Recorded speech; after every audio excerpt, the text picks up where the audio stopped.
Welcome back, ladies and gentlemen, to another episode of Heavy Metal Music Theory.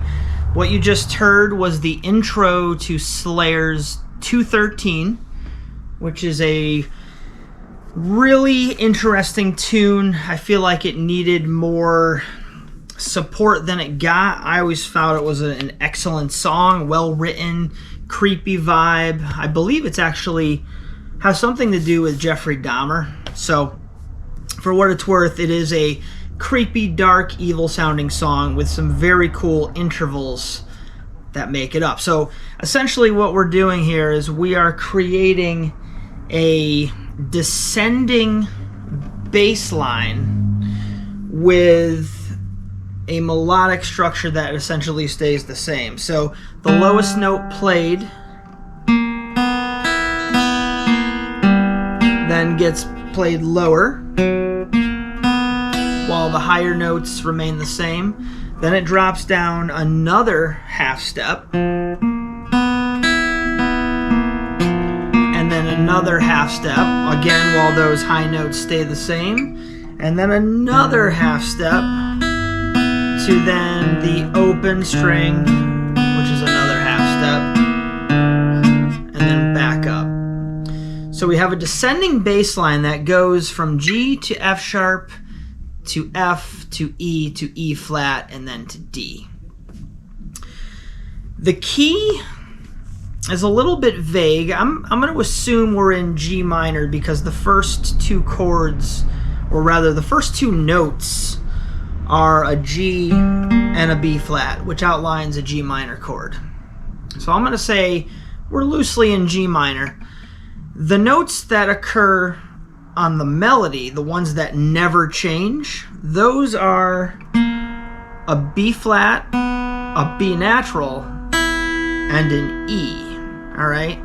Now, the E in relation to the G minor, if we're looking at it from the perspective of a G minor, is technically a raised 6, right? Because the 6th chord in G minor is E flat.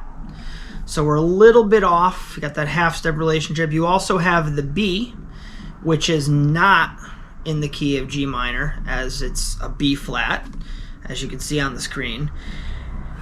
And it's those three notes, the B flat, B, and E, that find themselves repeated over and over as the three highest notes on the three highest strings of the guitar that are repeated throughout that pattern.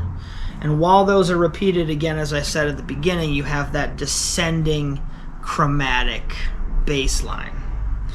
The descending chromatic bass line gives it a creepy vibe while also providing a sense of movement. Because if they just stuck on the same pattern over and over, it would get monotonous and boring. But giving it that different bass note provides movement and a sense of flow, and it kind of makes you anticipate what's going to come next.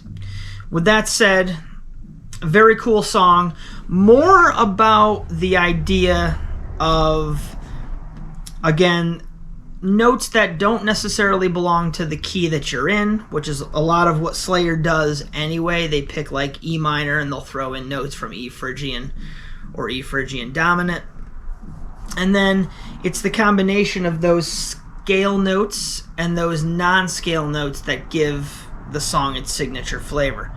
So with this one, I'm not really too concerned with the key. I'm more concerned with the descending chromatic bass line giving a sense of movement, while the top part of the melody stays the same and is repeated every cycle with the different bass part.